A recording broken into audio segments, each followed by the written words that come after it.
भक्त भक्ति भगवंत गुरु चतुर नाम बपुए, तिनके पद वंदन किए नासे विघ्न हरे। वांछा कल्पतरुभ्यश्च कृपा सिंधुभ्यैव च पतितानां पावनेभ्यो वैष्णवेभ्यो नमो नमः। जन्माद्यस्य तोन्मयादितरतस्सहाकेश्व वेगः स्वराट् तेने ब्रह्महृदाय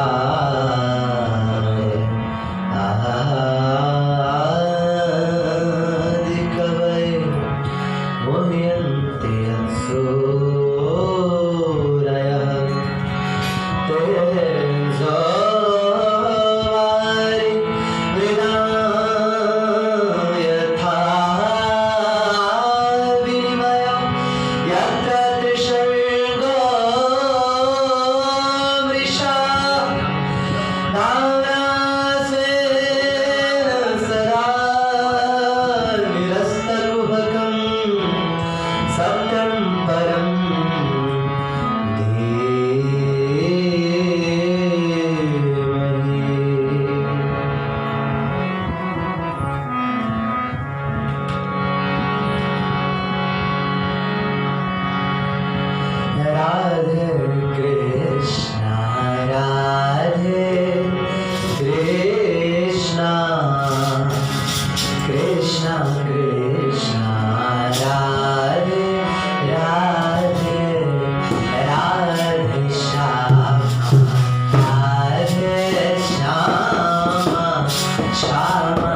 करसनदास बाबा की जय, भारत माता की जय, सभी संत भक्तों की जय।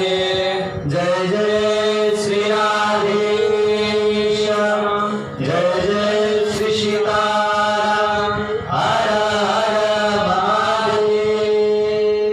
मुन्नास भगवान की जय। हरि शरण हरि शरण।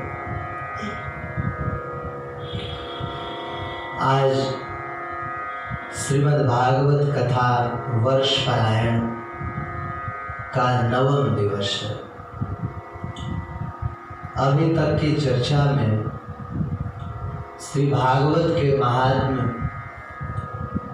पद्म पुराणों के महात्म्य की चर्चा चल रही है। आत्मदेव ब्राह्मण का उद्धार, गोकर्ण जी का भागवत करा के सबको उद्धार करना, और श्री नारद जी महाराज और सनकादिक महापुरुषों का संवाद चल रहा है।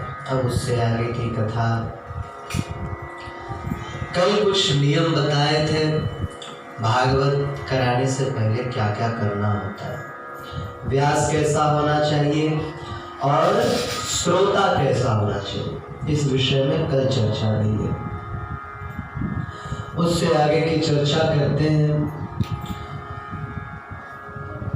सौतम श्लोक महन्मुखच्युतो भवत्पदाम्भोज सुधा कणानिलः स्मृतं पुरं विस्मृत तत्त्व वर्तमान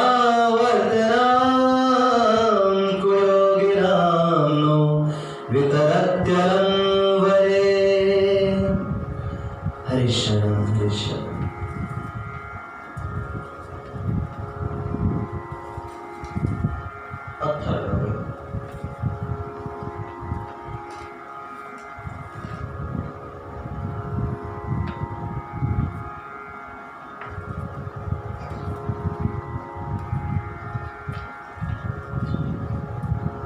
कहते हैं जब प्रेम में आवेश आ जाता है, प्रेम अधिक होता है, आवेश हो जाता है, तब देहाभिमान भूल जाता है और छोटे बड़े का भेद मन से समाप्त हो जाता है। कौन किस पंथ का है, कौन किस जाति का है, कौन बड़ा है, कौन छोटा है, ये बिल्कुल भूल जाते हैं। सभी उस समय एक प्राण होकर के गाते, नाचते, उछलते, कूदते हैं और भांति भांति के अलौकिक चेष्टाएं करते हैं। एक संत का वर्णन आया है भक्तमाल कि वो जब कीर्तन करने लग जाते थे तो बेशुद्ध हो जाते थे, बेशुद्ध होकर के और जमीन पर लोटपोट होने लग जाते, मूर्छित होकर के गिर जाते थे। एक राजा को किसी ने बताया तो राजा ने सोचा कि ये ढोंग कर, क्यों ना इनके ढोंग का पर्दाफाश किया जाए। तो राजा ने उस भक्त को कीर्तन के निमित्त बुलाया और तीसरी मंजिल के ऊपर कीर्तन रखवाया। जिस मंजिल के ऊपर कोई भी दीवार नहीं थी छोटी मोटी कि कोई अगर इधर उधर आए तो बच जाए। भगत जी का कीर्तन प्रारंभ हुआ और कीर्तन करते करते फिर भावावेश आया, इधर से उधर लोटपोट होने लग गए और गिर गए 3 मंजिल से नीचे। मूर्छित थे, लोगों ने सोचा कि ये मर चुके हैं, घर ले आए। कुछ समय पश्चात ही उनकी मूर्छा दूर हो गई और लोगों ने देखा उनके शरीर में खरोंच तक नहीं आई थी, एक खरोंच नहीं, क्योंकि उस समय भगवान उनकी रक्षा कर रहे थे। ऐसे ही कथा आती है सुधन्वा भक्त की, बड़े दिव्य भक्त थे। कहते हैं कि अर्जुन का घोड़ा जो युधिष्ठिर महाराज के अश्वमेध का अश्व था, वो उन्होंने छोड़ा, वो आ गया सुधन्वा के नगर में। सुधन्वा के पिताजी ने वो घोड़ा पकड़वा लिया। उनका पूरा का पूरा राज्य ही भगवान श्री राम कृष्ण का भक्त था। बोले घोड़ा पकड़ लो। क्यों? तुम्हें उससे वैर है? बोले वैर नहीं है, लेकिन भगवान को अपनी नगरी में बुलाने का यही उपाय है। पूरे नगर वालों को बोला कि जो भी व्यक्ति नगर में है, बड़े बूढ़े और बच्चों को छोड़ करके बाकी जितने भी हैं सबके सब अस्त्र शस्त्र लेकर के आ जाए। अर्जुन को हम लड़ करके परेशान कर देंगे, तब वो भगवान का स्मरण करेंगे, भगवान प्रकट होंगे, हम सभी को दर्शन हो जाएगा। और भयानक युद्ध होना ही था। सबके सब नगर द्वार से बाहर जाने लग गए अस्त्र शस्त्र लेकर के। एक और बात है कि सीमित समय तक जो निश्चित किया गया है समय, उस समय तक अगर कोई नहीं पहुंचा तो उसे खौलते तेल में डाल करके प्राण दंड दिया जाएगा, प्राणांत कर दिया जाएगा। अब बाकी सब तो पहुंच गए। सुधन्वा जी अपनी माता को प्रणाम करने गए, माता ने तिलक लगाया। पत्नी से मिलने गए, पत्नी ने कहा आप जा रहे हो भगवान के चरणों में, हमारी कोई संतान नहीं है। बोले ठीक है, मैं युद्ध करके आ रहा हूँ। बोले उनके चरणों में जो गए वो कभी लौट के नहीं आते। पतिव्रता पत्नी की इच्छा पूरी करके जब वो पहुंचे तो देर हो चुका था समय। राजा ने पूछा देर कैसे हुई तुम्हें? बताया कारण। बोले अरे मूर्ख, कहाँ तो युद्ध करने की वेला, कहाँ भगवान श्री कृष्ण का दर्शन, और तू उस समय काम क्रोध लोगों में बह गया। अपने मंत्री जो गुरु जी थे शंख और लिखित, उनसे पूछा महाराज क्या करें इस बालक का? बोले अरे और किसी का बालक होता तो तुम सोचते क्या? जो नियम है वही होगा, खौलते तेल में डाल दो इसको। बोले ठीक है महाराज। सुधन्वा जी ने कहा ठीक है डाल दीजिएगा। अपने 12 अंगों पर तिलक लगाया, भगवान का मन ही मन स्मरण किया और कीर्तन करने लगे। और बोले प्रभु मुझे मरने का तनिक भी दुख नहीं, चिंता नहीं, परंतु मैं तो चाहता हूं कि आपके भक्त अर्जुन के तीर के द्वारा मेरा वध हो, वीर गति को मैं प्राप्त हूं, और मुझे ऐसी मृत्यु मिल रही है, ये थोड़ी सी चिंता का विषय अवश्य है। और कीर्तन करने लग गए श्री कृष्ण गोविंद हरे मुरारे हे नाथ नारायण वासुदेव। जब वो कीर्तन करने लग गए, उनको उठा करके डाल दिया खौलते तेल में, और उसमें सुधन्वा ऐसे तैर रहे थे जैसे छोटे से किसी स्विमिंग पूल में बच्चा खेल रहा, ऐसे तैर रहे थे। शंख और लिखित बाकी सब तो जय जयकार कर रहे हैं, सुधन्वा भगत की जय हो, सुधन्वा भगत की जय हो। शंख लिखित ने कहा अरे इसमें कोई औषधि तो नहीं लगाई शरीर में जिससे गर्म तेल में डूब जाओ तब भी महसूस नहीं होता? बोले तो आपके सामने कूदा है इसमें, इसको क्या पता औषधि का? बोले हो सकता है तेल ही गर्म ना हो। एक नारियल लिए और उस नारियल को, सूखा नारियल, तेल में डाला, इतना गर्म था वो तेल, ताक से फूटा और उछला, और एक शंख के सिर पे और एक लिखित के सिर पे जाके लगा। अब गर्म तेल, इतना भयंकर गर्म तेल लगेगा तो फफोला तो पड़ेगा ही, बेचारे का चमड़ा निकल आया, फफोला पड़ गया। और उसको बुद्धि आ गई कि हमने एक महान भक्त का अपराध किया। वो दोनों भी उसमें कूद पड़े तेल में, परंतु भक्त के प्रताप से उनका भी कुछ बिगड़ा। कहने का तात्पर्य है कि जब प्रेम के आधिक्य से व्यक्ति भावावेश हो जाता है तो उसका देहाभिमान, देह का देहाभास विलीन हो जाता है। याद ही नहीं रहता है कि मैं कौन हूँ, कहाँ से आया हूँ, क्या कर रहा हूँ, किस स्थिति में हूँ, कहाँ जाना है, कहाँ से आए, कुछ याद नहीं रहता। ऐसे कई भक्त हुए। एक भक्त का वर्तमान में वर्णन आता है, राजा थे तो भगवान की आरती पूजा करते थे नियम से। कोई मुस्लिम राजा के अंतर्गत उनका राज्य पड़ता शिव राजा वहां पास से गुजर रहे थे तो सोचा कि उसे भी बुला लें युद्ध करने के लिए।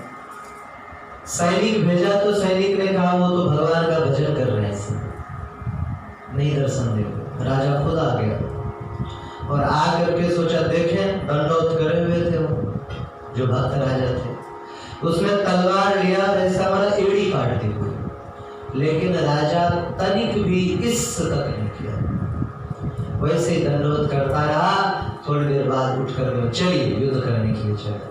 मतलब उनके पास शरीर का भान नहीं था, प्रेम की अधिकता के कारण। बोले ऐसे ही इसी का नाम है महासंकीर्तन। जब हम कीर्तन करते हैं प्रणाम करने लग जाते हैं, भूल जाते हैं कौन है क्या है। और जब ऐसा कीर्तन होता है तो भगवान भी अपने आप को संभाल नहीं पाते, उनको स्वयं ही आना पड़ता है। भगवान आकर के कहते हैं वरदान मांगो, और वरदान दे करके जो ऐसा कीर्तन करते हैं करवाते हैं वे सभी बड़भागी, उनके भगवान अधीन हो जाते हैं। समर्थ गुरु रामदास जी महाराज, उनसे किसी ने कहा, उन्होंने किसी को कहा, भगवान हनुमान जी को कहा, प्रभु आप इनको दर्शन दो सभी जीवों को। बोले कह रहे ये जीव योग्य नहीं का, चाहते नहीं हमारा दर्शन करना। बोले महाराज चाहते कि कल बात करते हैं, जनता से बात करिए। जनता ने कहा ठीक है। हनुमान जी ने कहा ठीक है, आप सच्चा सत्संग करवाओ, इन सबको दर्शन होगा। बोल दिए भैया कल सत्संग होगा, आ जाना। ठीक है महाराज, सभी आ गए।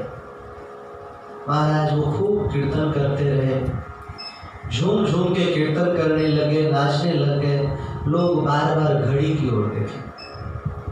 जिनको प्रेम नहीं होता भगवान की कथा में उस समय देखते कब पूरा हो, कब हम यहाँ से उठें, कब जाए और फालतू के गप्पे लड़ाए। तो समय देखे बार बार जनता, फिर धीरे धीरे उठ के चल पड़ी, एक एक करके सब। अब बच गए केवल कुछ बिछाने वाले।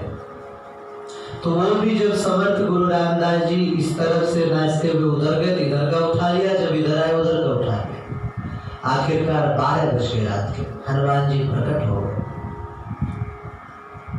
प्रकट हो गए, बोले भगत ले हमारा दर्शन कर। बोले प्रभु हम तो रोज करते हैं, इनको दर्शन कराइए। बोले किन्हें, कौन है देखो तो सही है। एक भी कोई व्यक्ति था नहीं, क्योंकि उन लोगों में प्रेम का भाव नहीं था। वो लोग तो खाना पूर्ति कर रहे थे, समय काटना कहते हैं ना, सब समय काट रहे थे।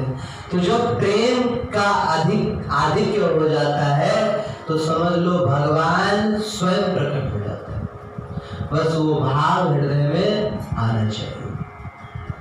सूत जी कहते हैं मुनियों, नारद जी जिस समय सनकादिक भगवान की स्तुति कर रहे थे, उसी समय का कथा की पूर्णाहुति का काल जैसे ही आया, अत्यंत ही सुंदर गंभीर मधुर स्वर सुनाई दिया। क्या सुनाई दिया? निगम कल्पतरोर गलितम फलम आदि श्लोक मधुर स्वरों से सभी देखने लगे। देखा सम्मुख जो बड़ा ही सुंदर सुकुमार 16 वर्ष की अवस्था होगी, कामदेव समान सुंदर, अपने तेज से आभा प्रभा से सबको लज्जित करने वाले। सिर पर जटा थी, बड़ी जटा, जमीन को छू रही थी जटा, इतनी बड़ी जटा। और महाराज अरणी से उत्पन्न भय कृष्ण द्वैपायन नंदन श्री सुखदेव जी महाराज, वैष्णव चक्र चूड़ामणि परमहंसावतंस महामुनि सुखदेव जी आ गए। सबके सब में हल्ला मच गया, सहसा सबके सब खड़े हो गए और जय जयकार करने लगे। बोले भगवान श्री सुखदेव जी महाराज की जय। सब जय जयकार करने लगे। सुखदेव जी महाराज तो गज की तरह चलते हुए, हाथी की चाल चलते हुए सीधे सभा में प्रवेश कर गए। नारद जी ने अत्यंत स्नेह के साथ उनको सुंदर उच्च सिंहासन पर बिठाया और पूजा किया। श्री सुखदेव जी महाराज बड़े ही मधुर स्वरों में भागवत की महिमा का गान कर रहे थे। भागवत फल अति सरस सुहावन, गुठली नहीं बीज नहीं छिलको, हलको सुख सरसावन। भागवत फल अति सरस सुहावन। बोले हे भागवत भक्तों मेरी बात सुनो। क्या? इस भागवत रूप फल को चखो, इस सुधा रस का पान करो। ये फल कोई साधारण फल नहीं है, ये कल्पतरु वृक्ष का फल है, साक्षात कल्पतरु का फल है। जैसे बोले गन्ना बहुत मीठा होता है, अब गन्ना के अंदर अगर फल निकल आता तो वो कितना मीठा होता है, बहुत ही ज्यादा मीठा होता है। बोले इसी तरह कल्प वृक्ष सबकी इच्छा पूरा करता है, अमृत कलश सबको जो है परम स्वाद देता है, अमर करता है। उसका भी ये फल है और कच्चा नहीं है, परिपूर्ण है, कोई खटाई नहीं, सूखा नहीं है, बिल्कुल टटका है। इसमें छिलका नहीं, इसमें गुठली नहीं, और इसमें बीच का धागा भी नहीं, मतलब छिलका नहीं गुठली नहीं। इसका मतलब नहीं कि सहसूत का फल होगा। सहसूत के फल में ना छिलका होता है ना गुठली। जाके इनको हटा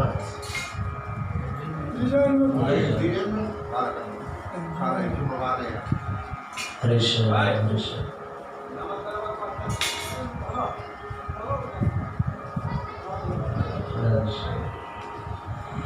हरे शरणम हरे शरणम। बोले इसमें बीज छिलका आदि है पदार्थ नहीं है। मतलब ये है कि जैसे कोई पेड़ है, आम का ही फल है, तो उसको आप खाते हो तो गुठली नहीं खा सकते, गुठली फेंकना पड़ता है। कुछ लोग तो छिलका खाए जाते हैं, लेकिन कुछ लोग छिलका बिल्कुल पसंद नहीं करते खाना, तो फेंकना पड़ता है उसे। बोले ये ऐसा फल है जिसको आप छील के नहीं खा लो। बोलो कि भागवत है महाराज, फल है, इसमें कुछ गुठली छिलका होगा, कुछ त्याग देने योग्य होगा। बोले इसमें कुछ भी ऐसा नहीं है जिसको त्यागा जाए। पूरा ऐसा फल। अंगूर, अब अंगूर को छील दोगे तो बचेगा ही क्या? कुछ भी नहीं बचेगा। अंगूर का फल है महाराज, ले आओ, लेकिन अंगूर को भी चबाना पड़ता है।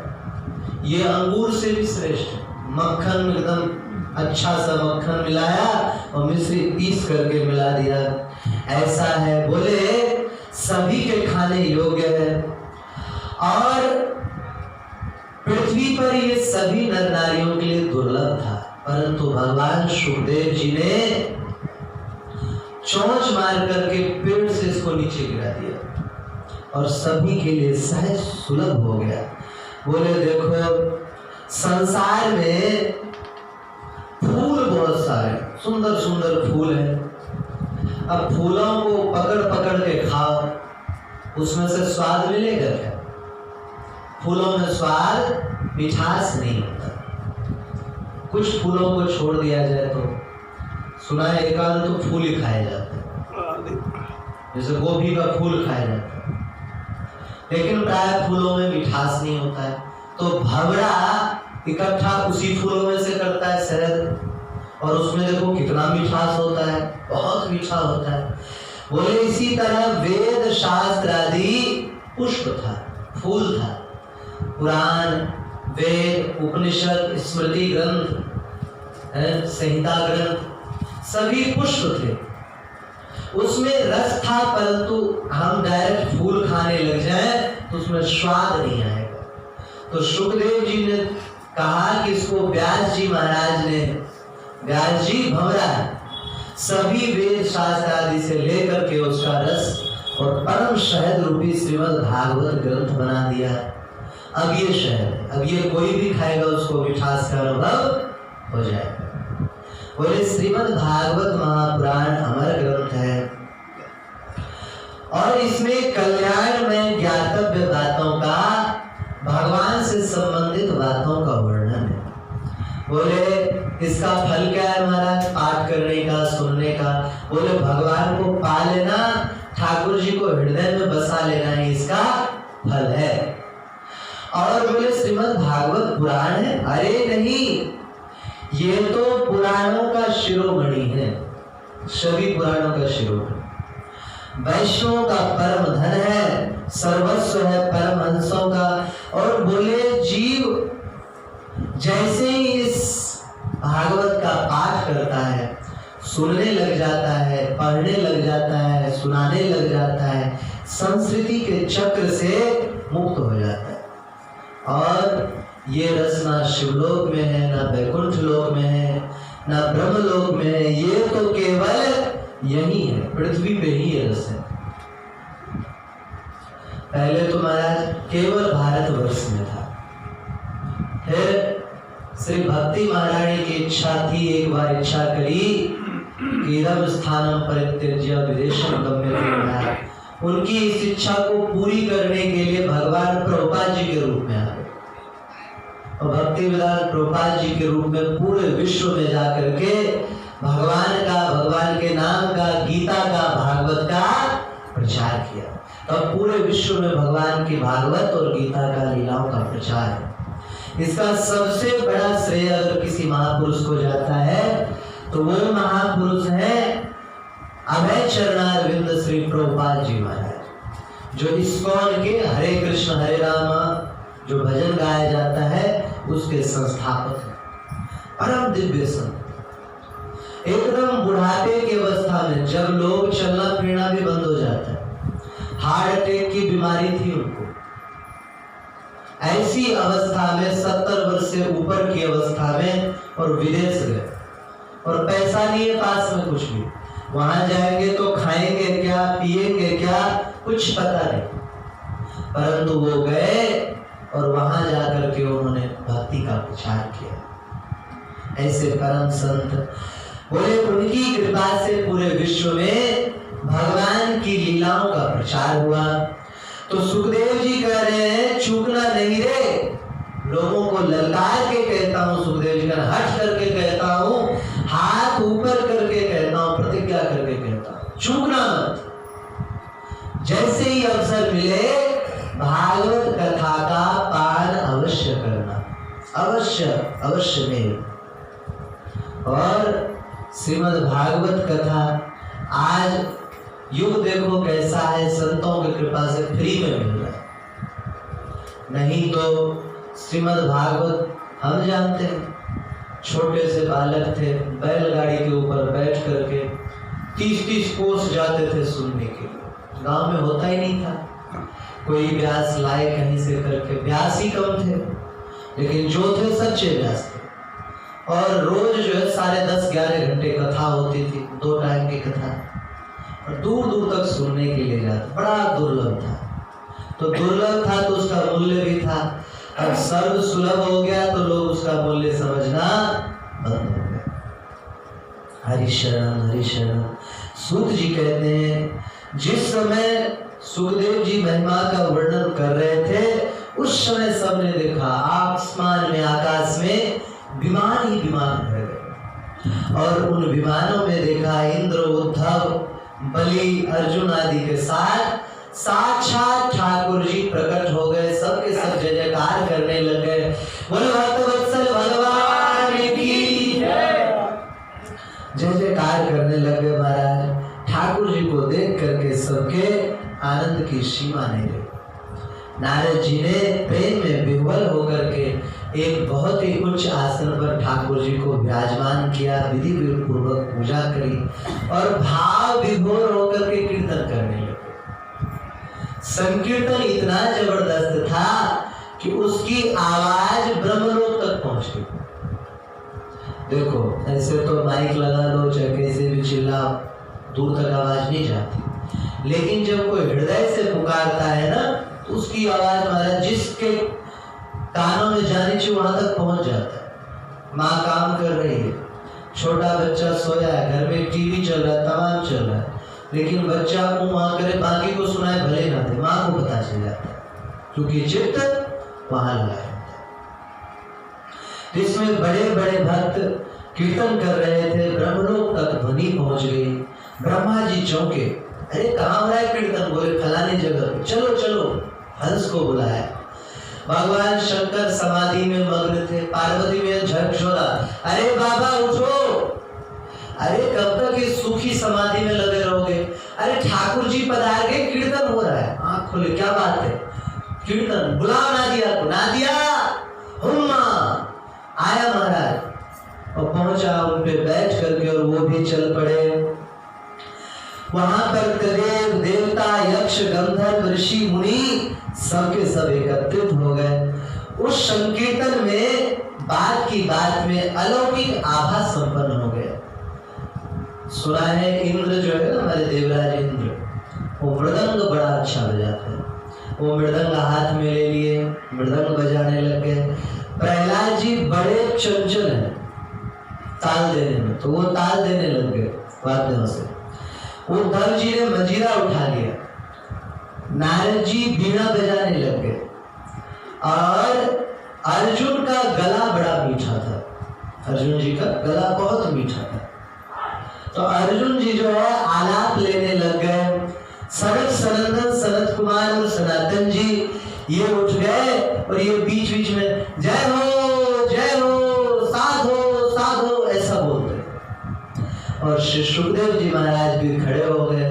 ये सभी भावों को करके दिखा रहे, मतलब सुनाई दे रहा है कि ठाकुर जी मुरलीधारी हैं, तो तुरंत ऐसे करके खड़े हो जाते हैं।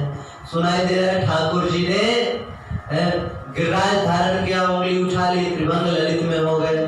सुनाई दिया ठाकुर जी नटराज बन करके प्रणाम की मुद्रा में। हम लोग प्रणाम ऐसे करते हैं, नटराज मुद्रा में ऐसे होता है, देखा हो? तो बस जैसा जैसा वो सब कुछ दिखा रहे हैं, मतलब ऐसा अद्भुत कीर्तन, भक्ति, ज्ञान और वैराग्य नाचने लगे। केवल एक संकीर्तन में ऐसी शक्ति है कि ज्ञान वैराग्य को भी नचा सकता है। सुना है कि श्री चैतन्य महाप्रभु जी जिस समय उड़ीसा में रहते थे, श्री प्रकाशानंद सरस्वती जी ने सुना कि कोई चैतन्य भारती नाम के सन्यासी होते हुए भी वो वेदांत का पाठ नहीं करते, नाचते गाते कीर्तन करते। तो उन्होंने उनको कई प्रकार से अपमान करने वाले पत्र लिख करके भेजा। एक पत्र तो ये भेजा कि भाई पुराने जमाने में ऋषि लोग सूखी पत्ती खा करके भजन करते थे, लेकिन उसके बावजूद अप्सराओं पे मोहित हो जाते थे। तो आप हे चैतन्य जी इतना भर भर पेट खाते हो तमाम पदार्थ, तो आप कैसे बच के रह जाओगे? उन्होंने तो कोई जवाब नहीं दिया। उनके शिष्यों ने जवाब दिया, एक बात बताओ, सिंह, शेर क्या खाता है? मांस खाता है, भर भर पेट जाकर कितना खाता है, रोज खाता है। उसके बावजूद साल में 2 साल में एक बार बच्चे पैदा करता है। और मुर्गा और कबूतर, कंकर पत्थर और जाने कीड़ा क्या क्या खाता है। और कई सुना है मुर्गों के विषय में 2-2, 4-4 दिन में रोज अंडे पैदा करते हैं। क्यों करते हैं बता? बेचारे पे जवाब नहीं बना। दोबारा उन्होंने कुछ लिख करके भेज दिया। लिख करके चैतन्य महाप्रभु जी ने केवल इतना जवाब दिया कि हे सखे, ठाकुर जी का भजन करो, व्यर्थ समय मत खराब करो। जब काशी में आए, तपन मिश्र के यहाँ पर ठहरे हुए थे, तब इन्होंने सोचा, प्रकाशानंद जी ने चैतन्य महाप्रभु को बुला करके और समझाते हैं, शास्त्रार्थ करेंगे, हरा देंगे, तब समझ में आएगा। आए, चैतन्य महाप्रभु को बुलाया, बड़े बड़े सन्यासी वहां पर इकट्ठे थे। चैतन्य महाप्रभु आए, हाथ पैर धो करके, और जहां पर संतों की चप्पल जूतियां पड़ी थी वहीं बैठे। उनका तेज इतना अधिक था, प्रकाशानंद जी तुरंत खड़े हो गए। अरे आप क्या करते हैं, आप यहाँ क्यों बैठते हैं? बोले दास में योग्यता नहीं है, इसलिए दास नहीं महाराज ऐसा मत कहिए, आइए बैठिए। बैठे, फिर बोले महाराज आप शुद्ध सन्यासी हैं, अच्छे सन्यासी हैं, उसके बावजूद आप वेदांत चर्चा ना करके, ज्ञान की चर्चा ना करके आप क्यों ऐसा नाचते गाते हैं? चैतन्य महाप्रभु जी भोलेपन से बोले कि मेरे गुरु जी ने देखा कि कि भाई बाकी सबरे चेला तो ज्ञानी है, तो पढ़ लिख लेंगे, मैं ही एक मूर्ख था। बोले बेटा तुमसे वेदांत तो हो नहीं पाएगा। फिर गुरुजी बोले तुम संकीर्तन किया करो। बस मैं संकीर्तन करने लग गया, पता नहीं क्या हो गया, कीर्तन करते करते मैं नाचने गाने लग गया और ऐसे ही बातचीत हुई। वो आ गए। एक बार चैतन्य महाप्रभु जी श्री बिंदु माधव जी के आगे नृत्य हो रहा था, तो लोग जा रहे थे वहां सुनने के लिए। तो तपन ये इनके प्रकाशानंद जी के शिष्य बैठे थे, वेदांत चर्चा चल रही थी, खुसुर फुसुर होने लग गया। पीछे से धीरे धीरे उठ उठ करके जाने लगे। एक बार ऐसा हुआ सबके सब चले गए महाप्रभु का नृत्य कीर्तन देखने। प्रकाशानंद जी को लगा चले देखे तो सही क्या हो रहा है वहां पर। ऐसे भाड़ की तरह नाचते हैं और हमारे चेलों को भी बहका दिया। वहां गए, कुछ देर नृत्य देखा। देखने पर ऐसा भावावेश हुआ, चैतन्य महाप्रभु ने आलिंगन किया। आलिंगन करते ही वो अपनी दंड कमंडल छोड़ गए और ऐसे नृत्य करने लग गए, हाथ उठा उठा के। काशी वासियों ने देखा और अनुभव किया कि साक्षात ज्ञान ही नाच रहा है। प्रकाशानंद जी परम ज्ञानी भक्त हुए, साक्षात ज्ञान नृत्य कर रहा है। अखंडानंद जी महाराज, पूज्य श्री शंकरानंद जी महाराज, करपात्री जी महाराज, इतने धुरंधर ज्ञानी होते हुए भी कीर्तन में महाराज अति आनंद में विभोर होकर नृत्य करने लग जाते थे। तो बोले संकीर्तन में ये सब के सब नृत्य करने लग गए और महाराज ठाकुर जी भी बांसुरी बजाने लगे और ठाकुर जी भी उनके बीच में आ गए। एक कीर्तन गाया है पूज्य श्री भीमसेन जोशी जी महाराज, बड़ा सुंदर गाया है, हमें भी पसंद आता है।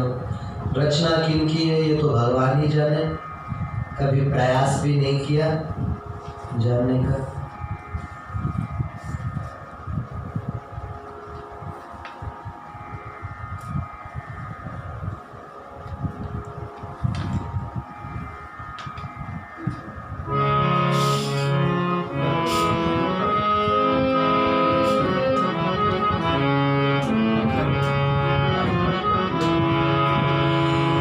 बाजे रे मुरलिया बाजे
और ठाकुर जी प्रेम में विह्वल भक्तों को देख करके बोले, हे कीर्तनानंद के रस में परिप्लुत भक्त वृंद, आपके संकीर्तन से, आपके इस कीर्तन से मैं बड़ा प्रसन्न हूँ, परम संतुष्ट हूँ।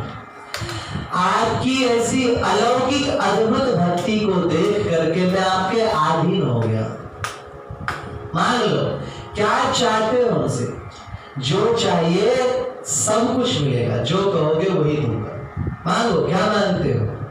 सबके सब वचन सुन करके हृदय भराया सबका, सब प्रेमार्थ चित्त होकर के हाथ जोड़ करके बोले, प्रभु हम केवल यही आपसे वर मांगते हैं कि जब भी कहीं श्रीमद् भागवत का पारायण हो, चाहे वो सप्ताह हो, मास पारायण हो कि पक्ष पारायण हो, अयन पारायण हो या वर्ष पारायण हो या द्विवार्षिक 10 वार्षिक पारायण हो, आप अपने सभी पार्षदों के साथ, सभी भक्तों के साथ वहां अवश्य पारायण, वहां अवश्य विराजमान हो। ठाकुर जी ने कहा तथास्तु, हम किसी न किसी रूप से वहां पर कथा में अवश्य पधारेंगे। कुछ उदाहरण देखने को कई जगह मिलेगा। पहला तो थोड़ा हास्यास्पद है। मुल्ला का गांव में गुजरों के वो घर था, 8-10 गुजर का एक साथ घर था, नाम भूल गया, बच्चों के नाम तो याद है। तो उसके घर में ऐसे ही बड़े बूढ़े बैठ जाते, रात में कथा चलती थी 8 बजे से 12-1 बजे तक, रोज बहुत लंबे समय तक। तो हमने ये देख के बड़े आश्चर्य, सब कहने भी लगे, 2 उल्लू रोज नित्य नियम से वहीं आके बैठते। और जब कथा, एक दिन हमने सोचा कि कथा का स्वर धीमा कर दो, तो उल्लू निकट आकर के बैठ गए, 2 उल्लू। अब वो भगवान के कोई ना कोई भक्ति होंगे जो वहां कथा भाग बैठे, भले अंदर श्रद्धा कह दो, लेकिन है कुछ ना कुछ। एक जगह कथा होती थी डुमरिया गांव में, तो 2 सांप आते थे, उसके भी प्रमाण बहुत सारे लोग अभी ब्रज में हैं, बहुत सारे लोग अभी ब्रज में उसके प्रमाण हैं। 2 सांप नित्य नियम से कथा सुनने आते थे, और एक जगह एक बंदर नित्य नियम से आकर के बैठता था जब कथा होती थी। तो ठाकुर जी ही किसी न किसी रूप में आकर के कथा अवश्य सुनते हैं, और दिव्य रूप से तो हर जगह है ही। जब भक्तों ने ऐसा मांगा तो ठाकुर जी ने तथास्तु कहा। श्री सूत जी कह रहे हैं, मुनियों, इस प्रकार नारद जी के सप्ताह समाप्ति पर बड़ा सुंदर कीर्तन हुआ और कीर्तन जैसे ही समाप्त हुआ सबके देखते देखते जितने पार्षद प्रकट भय थे वो सब के सब अंतर ध्यान हो गए। भगवान शुकदेव, सनकादिक मुनि और अन्य महर्षिगण वही थे। तो नारद जी महाराज ने बहुत सुंदर उनकी पूजा करी और पूजा करके सबको फिर विदा किया। सबके सब नारद जी की भूरी भूरी प्रशंसा करने लगे कि भैया बड़ी अच्छी करी नारद जी ने, एक व्यक्ति सत्कार करवाया और सबका सुन करके उद्धार हुआ। सब प्रशंसा करते थे। उसी समय भक्ति महारानी अपने दोनों पुत्रों बेटाओं के साथ आ गई कि महाराज आप बताइए हम कहाँ निवास करें। सुखदेव जी को कहा। सुखदेव जी ने कहा देखो भक्ति, तुम कृष्ण प्रिया हो, जहां पर ठाकुर जी रहते हैं वहीं तुम निवास करो। माने बोले ठाकुर जी कहाँ रहते हैं? श्रीमद् भागवत में रहते हैं। हमने बताया पिछले कथा में कि उद्धव जी से भगवान ने कहा मैं भागवत में ही विराजमान हो जाता हूँ। बोले तो श्रीमद् भागवत महापुराण में ही तुम वास करो। जो लोग श्रद्धा और भक्ति से श्रीमद् भागवत का पाठ करेंगे, भगवान की कथाओं का श्रवण करेंगे, मनन करेंगे, सुनेंगे और सुनाएंगे, उनके हृदय में स्वयं भगवान विराजमान हो जाएंगे। सूत जी कहते हैं मुनियों, नारद जी को कृतार्थ करके भक्ति महारानी को स्थापित करके सनकादिक मुनि और नारद जी महाराज सब अपने अपने धाम को चले गए। सौनक जी ने पूछा महाराज 3 सप्ताह रहे, एक सुख परीक्षित संवाद, दूसरा गोकर्ण और गोकर्ण जी की कथा, और तीसरा सनकादि मुनि और नारद जी का संवाद। तो महाराज इन तीनों के काल में कितना अंतर था, कितना समय था? बोले सुनो, ठाकुर जी के परम धाम जाने के 30 वर्ष बाद राजा परीक्षित जी को श्रृंगी जी का साप मिला। तो उन्होंने कथा सुनी। भाद्रपद शुक्ल नवमी, भाद्रपद पूर्णिमा भगवान की भागवत सप्ताह हुई। और परीक्षित महाराज के बाद 200 वर्ष बीत जाने पर गोकर्ण जी ने धुंधुकारी को सुनाया। वो थी आषाढ़ शुक्ल नवमी से आषाढ़ पूर्णिमा, और उसके 30 वर्ष बाद फिर महाराज आनंद क्षेत्र शुक्काल में सनकादिक मुनियों ने कथा सुनाई नारद जी को। ये थी कार्तिक शुक्ल नवमी से कार्तिक शुक्ल पूर्णिमा। इसमें एक बात बड़ी कॉमन है, बराबर है, पता है क्या? तीनों कथा हुई है नवमी से लेकर पूर्णिमा तक, ये कॉमन। तो जब भी कथा करानी हो तो सबसे अच्छा मुहूर्त यही है कि नवमी का दिन चुनो, शुक्ल नवमी कोई सी भी, जो पूर्णिमा के दिन समाप्त हो जाए। नवमी के दिन करोगे तो 7 ही दिन में पूर्णिमा आ जाती है। नवमी, दसवीं, एकादशी, द्वादशी, त्रयोदशी, चतुर्दशी और पूर्णिमा 7 दिन में हो जाता है कथा। तो बोले महाराज नारद जी ने जो भगवान सप्ताह किया भागवत का, वो कलयुग के 260 वर्ष के अनंतर किया, भगवान के पधारने के अनंतर। सूत जी कहते हैं महाराज, इसीलिए मैं सभी भक्तों से, संत महंतों से, साधारण जीव जगत से ये बार बार डंके की चोट पे कहता हूँ कि भागवत कथा रूपी अमृत का पान करो। कथा सुनो, कथा सुनाओ, बारंबार श्रवण करो, इससे समस्त पाप कट जाते हैं और महाराज मुक्ति तो अनायास ही मिल जाती है। पाप तो ऐसे नष्ट हो जाते हैं जैसे कि कपूर को जला दो। 10 किलो कपूर लाए, अब 10 किलो लकड़ी लाए, लकड़ी जलाओगे कुछ राख मिल जाएगा आपको। कपूर का कोई राख मिलता है क्या? मिलता है? थोड़ा सा भी उड़ जाता है। बोले जैसे कपूर उड़ जाता है अग्नि प्रज्वलित होने से, वैसे ही भगवान की कथा सुनने से पाप भी उड़ जाते, नष्ट हो जाते हैं। इस विषय में एक दृष्टांत सुनाते हैं। बोले एक बार कोई यमदूत पहुंचा किसी जीव को लेने, वो सप्ताह सुन रहा था, तो सोचा चलो पास में बांधते इसको। देखा चक्र घूम रहा है, चक्र आ गया महाराज, और चक्र तो दिखाई दिया, तब तक देखे दूर से कोई विमान आ रहा है, विष्णु दूत बैठे उसमें। अब उन्होंने सुन रखा था कि हमारे दो दूतों को विष्णु दूतों ने बड़ी कुटाई की अजामिल के प्रसंग में, तो सोचा हमारी भी कुटाई ना हो जाए, भगे वहां से। और जाकर के बताया, हाँफते हुए देख के यमराज जी ने पूछा, क्यों भाई, क्या बात है, क्यों भयभीत हो? बोले महाराज, हम एक जीव को लेने के लिए गए, पापी को लेने गए, वो भगवान की कथा सुन रहा था, सत्संग सुन रहा था, और जब लेने को आगे बढ़े तो चक्र दिखाई दिए और 4 दूत दिखाई पड़े, 4-4 हाथ वाले। तो हमें अजामिल वाली घटना याद आ गई, हम दौड़ करके आ गए।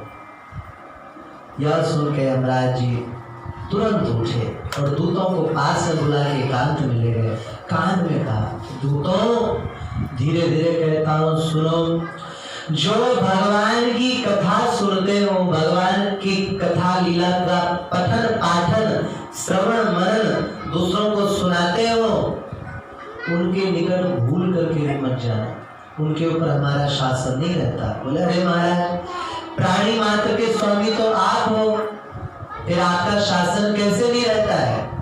बोले कि बात यह है कि जीवों को दंड देने में समर्थ हूं, लेकिन जो भगवान के भक्त हैं उनको दंड में नहीं दे सकता, इसलिए भूल करके भी मत जाना। कहते हैं मुनियों, यह सुनकर यमदूत चले गए। तब से भगवान की कथा के श्रवण में जो उन्मत्त रहते हैं, जो ध्यान पूर्वक सुनते हैं, उनके निकट कभी भी यमदूत नहीं जाते, कभी भी नहीं जाते। इसलिए महाराज इस भगवान की कथा का श्रवण करो, मनन करो, और जितना हो सके ज्यादा से ज्यादा लोगों को कहो कि चलो भागवत की कथा हो रही है, उसको सुनते हैं चल करके। तो श्रीमद् भागवत महापुराण का ये प्रथम मंगलाचरण और प्रथम जो महात्म था पद्म पुराणों, वो यहाँ पर संक्षिप्त में पूर्ण हुआ। अब इससे आगे जो स्कंद पुराण में महात्म है, प्राय लोग नहीं कहते, भूल गए या कह लो बहुतों को पता भी नहीं हो। गीता प्रेस की भागवत में दोनों महात्म दिया हुआ है, उत्तर महात्म भी और ये आदि महात्म भी, पूर्व महात्म भी, दोनों महात्म दिया हुआ है। कृष्णदास कहाँ गए? ऊपर से वो भागवत द्वितीय खंड ले आते थे। हरिशरण। अब दूसरा महात्म प्रारंभ करें, उससे पहले थोड़ा कीर्तन कर लो।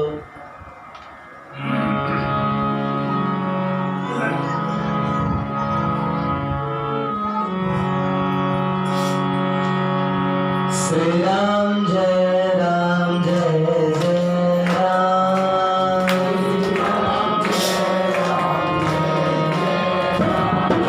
श्री राम जय राम जय जय राम,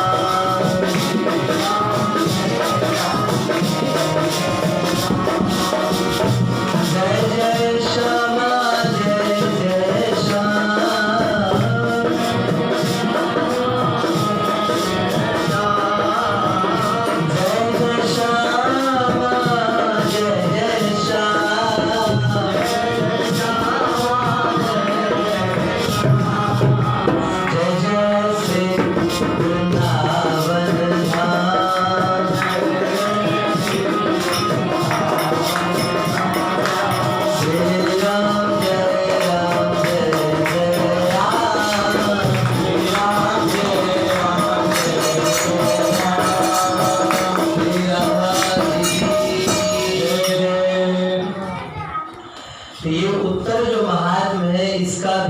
महापुरुषों ने बहुत आदर किया है, खासकर टीकाकारों ने।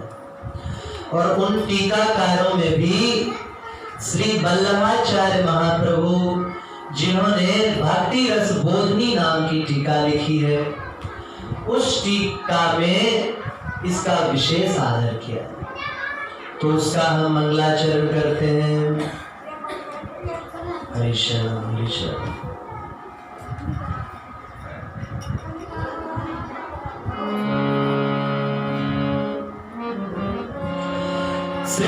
सच्चिदानंद स्वरूपिणे कृष्णाय चानंद सुखाभिवर्षिणे विश्वोद्भवस्थान निरोधने तवे नमो वयं भक्तिरसाप्तये।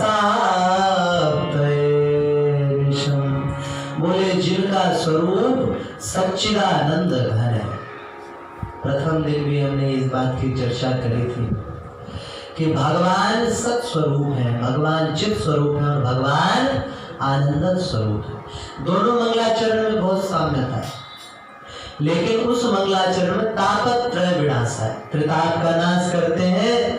और इस मंगलाचरण में कहते हैं कि भगवान हृदय में आ जाते हैं। बस थोड़ा थोड़ा इस मंगलाचरण में बताया गया है, हम भगवान श्री कृष्ण को बारंबार नमस्कार करते हैं। क्यों नमस्कार करते हो जी? बोले इसके कई हेतु। भगवान सत्स्वरूप है और हम जीव सदंश है। सत्स्वरूप किसे कहते हैं? जिनका तीनों कालों में नाश है। तो जब भगवान का नाश नहीं होता तो भक्त का भी तीनों कालों में नाश नहीं होता, क्योंकि भक्त भी सत्स्वरूप होता है। सभी जीव वैष्णव है। अरे महाराज क्या बोल रहे हो? ये जो जैन है, ईसाई है, मुस्लिम सब वैष्णव है। हाँ, बाद में भले ही कुछ और बन जाए, जीव सभी वैष्णव है। कैसे? बोले जो विष्णु जी के चिन्ह से चिन्हित हो वैष्णव। भगवान गर्भ में जब जीव था तो जीव रो रहा था, प्रभु हमें जग में मत भेजो, हम आपको भूल जाएंगे। बोले अरे हम भूलने नहीं देंगे, हम संत महात्माओं के रूप में बार बार याद दिलाएंगे कि तुम भगवान के और भगवान तुम्हारे। बोले लेकिन हम फिर भी भूल जाएंगे, कैसे याद रहे आपका? तो ठीक है, हम तुम्हें चिन्ह दे करके भेजते हैं। तो ठाकुर जी ने चिन्ह दे करके भेजा। अपने अपने हाथों की उंगलियों पर देखोगे तो शंख चक्र के चिन्ह होते हैं। ध्यान दिया कभी? नहीं दिया? कभी दिया है तो ध्यान से देखो उंगलियों के पोर पे, सब पे, अंगूठा उंगली पे या तो चक्र होगा या शंख होगा, होगा जरूर।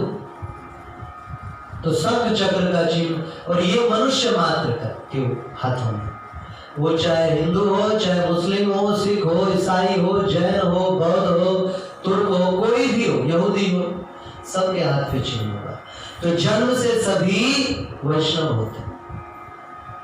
और एक बात तो, जन्म से सभी सनातनी, सब के सब। अलग से भले ही मूछ कटा लो, अलग से भले ही चुटिया कटा लो, लेकिन जन्मजात तो है ही, वो आते ही हैं। हमारी दाढ़ी बढ़ रही थी, थोड़ी सी वो बढ़ के इतनी हो गई थी। पढ़ा रहे थे कहीं स्कूल में, तो एक हेडमास्टर जी थे, पूछे अरे आप दाढ़ी बढ़ा क्यों रहे हो? हमने कहा तुमने सवाल ही उठपटांग किया है, हम दाढ़ी नहीं बढ़ा रहे हैं, वो खुद बढ़ रहा है। तुम दाढ़ी कटाते हो ये अलग बात है, दाढ़ी हम बढ़ा नहीं रहे, वो बढ़ रहा है, अपने आप बढ़ रहा है। तो जो अपने आप बढ़ने की चीज है उससे पूरी तरह से प्रमाणित है कि हम सबके सब सनातन सब। तो ठाकुर जी निशान दे करके भेजा। तो इस हिसाब से सभी जीव वैष्णव है, और जो वैष्णव है वो सदंश है, तो जीव भी सत्स्वरूप है। तो जब भगवान का नाश नहीं होता तो भक्त का भी नाश नहीं होता।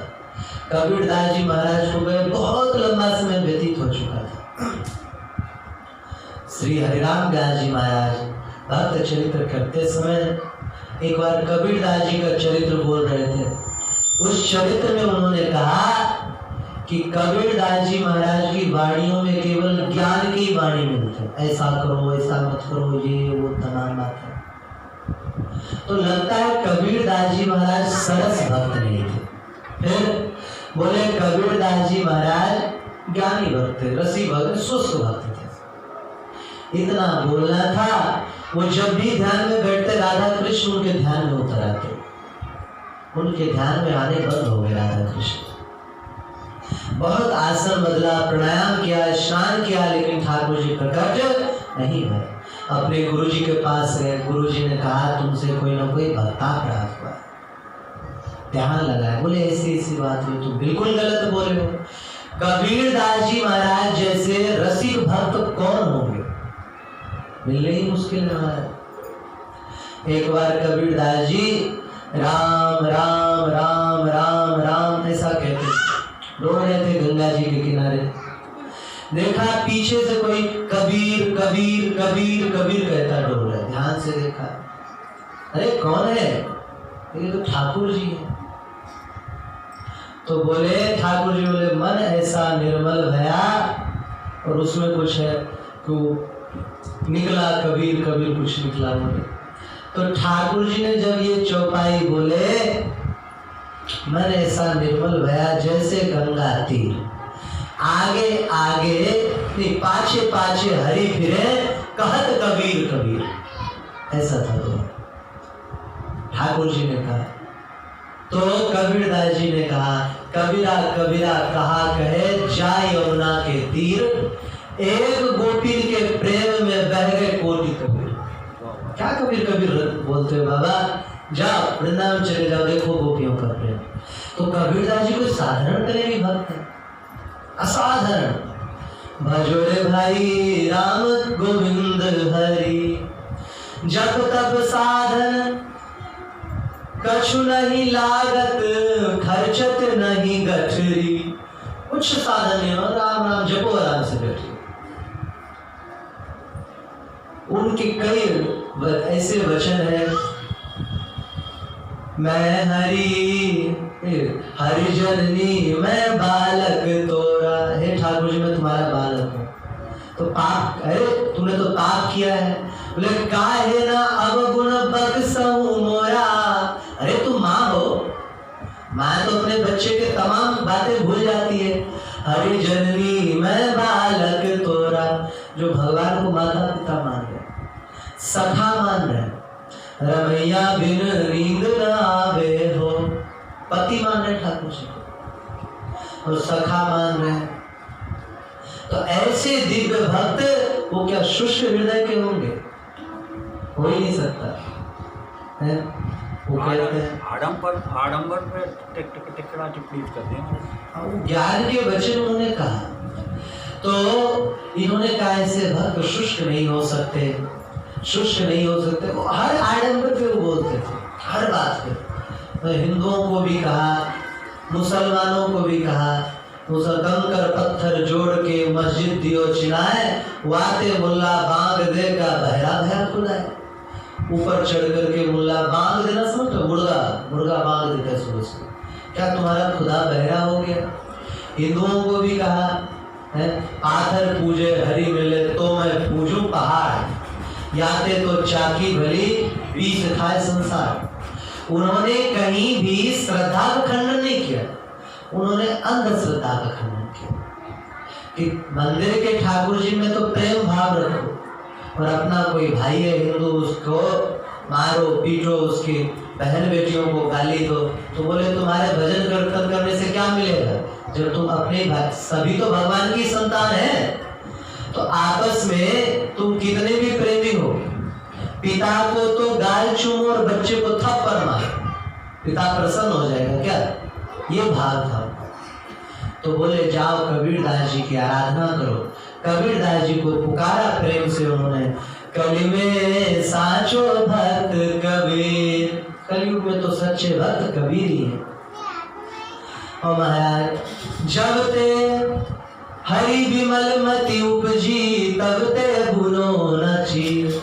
जब से ठाकुर जी की भक्ति में लगे तब से चीर भुनना बंद कर दिया। ऐसे दिव्य भक्त वो प्रकट होकर के बोले भैया, कबीरदास जी प्रकट हो गए। कई 100 वर्ष पहले अदृश्य हो गए थे वो, अब प्रकट हुए थे, अब प्रकट हो गए। कहाँ से प्रकट हुए जब वो मर गए थे। बोले क्योंकि भक्त का कभी नाश नहीं होता। प्रकट होकर के बोले हरिराम व्यास जी, ठाकुर जी ने हम सभी को जो जो दायित्व दिया है, हम सभी उसी को पूरा करने आए। किसी को कहा कि तुम बैठ के माला जपो, माला जपो।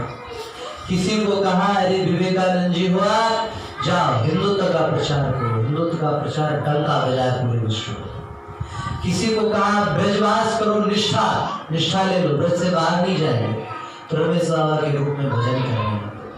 किसी को कहा कि गौ रक्षा के खूब प्रचार करो, तो हमारे गुरुजी महाराज पूज्य श्री जगत गुरु मनु पीठाधीश्वर भक्तमाली श्री राजेंद्र दास जी महाराज के रूप में गौ प्रचार करने लगे, भागवत भक्तमाल का प्रचार करने लगे। किसी को ठाकुर जी ने कहा कि भाई उजागर करो, हिंदुत्व पे जगह जगह खंडन हो रहा है, सनातन धर्म का ह्रास हो रहा है, उजागर करो। तो पुष्पेंद्र कुलश्रेष्ठ, राजीव दीक्षित जी, विश्व हिंदू परिषद के अनेक, मोहन भागवत जी, इन सब के रूप में ये प्रचार करने लगे। किसी को कहा ठाकुर जी ने कि तुम केवल इतना करो, गाय की सेवा करो और कुछ मत करो। तो पथमेड़ा वाले महाराज जी 3.5 लाख गैया एक ही जगह, राजस्थान पथमेड़ा, दत्त सरनानंद जी महाराज के रूप में वो गाय सेवा करने लगे। बोले ठाकुर जी ने जिसको जिस रूप में जिस सेवा के लिए नियुक्त किया है उसको वही तो सेवा करनी। बोले हरिराम जी, मुझे ठाकुर जी ने कहा कि लोगों के बीच में कुछ अंधभक्ति फैल गई है, इसलिए आप अंधभक्ति को दूर करो। तो दूर करने के लिए हमने फिर लीलाओं का गान ज्यादा नहीं किया और कह के अदृश्य हो गए और हरिराम व्यास जी का अपराध नष्ट हो गया। तो बोले वो प्रकट क्यों गए? क्योंकि उनका नाश नहीं हुआ। तुकाराम जी महाराज भगवत धाम चले गए। एक ऐसा शिष्य था, उसने कहा दीक्षा लेंगे तो तुकाराम जी से, वो तो चले गए, क्या करोगे? और महाराज लेट गया, अनशन कर दिया, खाएंगे पिएंगे, दीक्षा लेंगे तो उन्हीं से लेंगे। कई दिन हो गए, सुना है कितना 40 दिन से भी ऊपर हो गया। भगवान प्रकट हो गए, अरे भगत उठ जा, क्यों जिद करता है, कौन हो तुम? भगवान, भागो यहाँ से। बोले क्या चाहिए? हमें तो तुकाराम जी चाहिए, तुम्हारी हमें कोई जरूरत नहीं। ठाकुर जी रीझ गए उसके भाव पे और तुकाराम जी को भेजा, वो आकर के फिर दीक्षा दी। जब अगर वो मर जाते तो कहाँ से आते? बोले भक्त का कभी नाश नहीं होता। ऐसे तमाम उदाहरण है कि भक्त भगवत धाम पधार गए, हरिवंश महाप्रभु जी वापस आकर के दीक्षा दिया। ऐसे कई उदाहरण है। सेवक जी की वाणी प्रसिद्ध है। तो हरि शरणम। बोले भगवान सत स्वरूप है और हम सदंश हैं। भगवान चित स्वरूप है, ज्ञान स्वरूप है और हम उनके अंश हैं, चिदंश हैं। इसलिए हमें भगवान के शरण में जाना चाहिए। सच्चा ज्ञान कब होगा? जब हम उनकी शरण में जाएंगे। पूरे गीता में देखो शरणागति ही कही गई। आदि में कार्पण्य दोषो भयत स्वभाव पृच्छामि त्वां धर्म सम्मूढ़ चेता। बोले महाराज बहुत हमारा वो त्रास हो चुका है, हमें कुछ समझ नहीं आ रहा है, हम आपके शिष्य थे, हम शादी मानतो प्रकरण आपके शिष्य हैं, शरणागत बन। बीच में भी महाराज, बीच में भी शरणागति और आखिरी में भी शरणागति का उपदेश, सर्वधर्मान परित्यज्य, शरणागति का उपदेश। तो बोले हम भगवान की शरण में जाएं। और ये कैसे ज्ञान होगा? भगवान में शरण में जाने का ज्ञान ये होगा सत्संग से। और सत्संग से जब शरणागत हो जाएंगे, ज्ञान हो जाएगा, तो जो भजे हरि को सदा सोई परम पद पाएगा। जो भगवान को भजता है वही ठाकुर जी के परम पद को प्राप्त करता है। हरे शरण। और भगवान आनंद स्वरूप है और हम आनंद के अंश हैं। अगर हमें आनंद चाहिए तो हमें भगवान की शरण में जाना चाहिए। बोले महाराज पेट भर लेना दूसरी वस्तु, स्वाद लेकर के भोजन करना दूसरी वस्तु। आधा का एकदम रबड़ी बनाई सुंदर मस्त, इलायची डाल करके, सुगंधित डाल करके, केसर डाल करके, दूध ही जैसा था, पतली रबड़ी थी, या रबड़ी जैसा दूध था, दिया, ले महाराज पियो। और उठाए और जानवर कर गटागट पियो। कोई स्वाद मिला? थोड़ा बहुत तो मिल ही जाएगा, लेकिन स्वाद का आनंद नहीं आएगा। आनंद तो तभी आएगा जब उसको एक सांस में मत चढ़ाए, शीघ्रता पूर्वक नहीं, एक एक घूंट आनंद पूर्वक उसका पान करे, तब महाराज स्वाद भी आवेगा, ठहर ठहर के भूख की भी निवृत्ति हो जाएगी और शरीर भी पुष्ट हो जाएगा। यही बात कथा के संबंध में, सप्ताह कथा जल्दबाजी में होता, 7 दिन का समय मजबूरी का काम था, उतना ही समय था परीक्षित जी के पास, क्या करते। लेकिन हमारे पास तो भगवान ने आयु दे रखी, ये अलग बात है, जीवन क्षण भंगुर है, कभी भी मर सकते हैं, लेकिन फिक्स तो नहीं 7 दिन में मर ही जाएंगे। तो भगवान ने समय दे रखा है, बोले अब 7 दिन में पूरी करनी है। पंडित जी भी जल्दी जल्दी कर रहे हैं। महाराज हम देखते हैं कथा करने वाले तैयारी है नहीं कुछ, बीच बीच में घड़ी देखते हैं, तो इतना देर हो गया, कैसे समय खत्म नहीं हो रहा भाई, इतना समय बचा है, और बीच बीच में कुछ भूल जाते हैं, ऊहू करने लग जाते हैं, खांसने खंगारने, इशारा कर देते हैं भाई तुम गाओ तुम बजाओ, वो गाने बजाने लग जाता है, हर 10 मिनट में कुछ ना कुछ गाने लग जाते हैं और किसी तरह समय पूरा कर लेते हैं। बोले इसमें आनंद नहीं आएगा। विधि तो पूरी हो गई, विधि पूरी हो गई, लेकिन कथा में नूतनता नहीं आती। ऐसी कथा में बार बार पूछने पर उसका रहस्य खुलता है, इसलिए पूछने पर रहस्य नहीं खुलता। सुखदेव जी को कोई दृष्टांत इस विषय में नहीं मिला, तो उन्होंने क्या कहा, स्त्रीणाम विजनाम एवं साधु वार्ता। जैसे कोई नायिका पति के विषय में नई ब्याह होने वाला भी हुआ नहीं, तो उसके पति की कोई चर्चा करे तुम्हारा खोद के पूछते, बुझ सके क्या कैसे। इसी तरह पुरुष श्रृंगारिक चर्चा खोद के पूछते हैं। बोले जैसे ये पूछते हैं वैसे ही भगवान के भगवत भक्तों की भी है, जिनका मन भगवान श्री कृष्ण की कथाओं में लग गया, वो महाराज तमाम बातें पूछ करके, और वक्ता से पूछने पर क्या होता है, कथा सरस होता है। अब बात समझ में आए चलना, महाराज बैल की तरह मुंडी हिलाते रहो, तो उसको कोई फायदा नहीं होता। तार्किक पहुंचा, बैल कोल्हू चला रहा था। कोल्हू आप लोगों ने पता नहीं, बच्चों ने देखा नहीं होगा, आप लोगों ने देखा होगा सर, कोल्हू वो गोल गोल घूमता रहता था। तो उसने पूछा भाई तुम दुकान पे बैठो, कोल्हू तेल पेल रहा है, तो बैल रुक जाए तो, बोले बैल नहीं रुकता, उसकी आदत है, वो घूमता रहता है। अच्छा नहीं मान लो रुक ही जाए तो, बोले मैंने उसके गले में घंटी बांधी है, तो चलता रहता, तो टुन टुन टुन बजता है, तो पता चल जाता है। अब उतार की कारण, बोले ऐसा भी तो हो सकता है कि बैल एक ही जगह खड़ा होकर गर्दन हिला रहा हो। बोले भाई साहब वो बैल है, आपकी तरह आदमी नहीं है कि एक ही जगह खड़ा होकर गर्दन हिलाता है। कहने का तात्पर्य केवल इतना है कि समझ में आए चना गर्दन हिलाता। हाँ महाराज ठीक। एक व्यक्ति महाराज को सुना, क्या राम क्या, अरे महाराज पुरानी बात, कुछ नया। अच्छा रामायण, अरे महाराज तो खूब गाँव में सुना, कुछ नया। गीता, बोले हाँ ये कुछ, बोले चलो कुछ तो माना तुमने, कुछ तो इज्जत दी इसको, सुनाई गीता।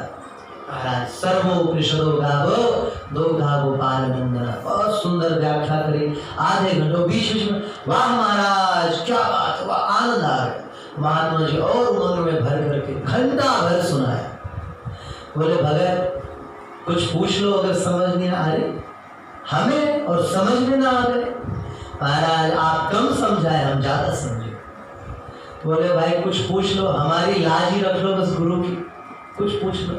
अरे बस एक बात समझ में नहीं आई, क्या आप बार बार बोल रहे थे दोग्धा गोपाल नंदना, दोग्धा मतलब दुहने वाला, दोग्धा गोपाल, ये 2 गधा कौन से थे? कौन से गधा थे?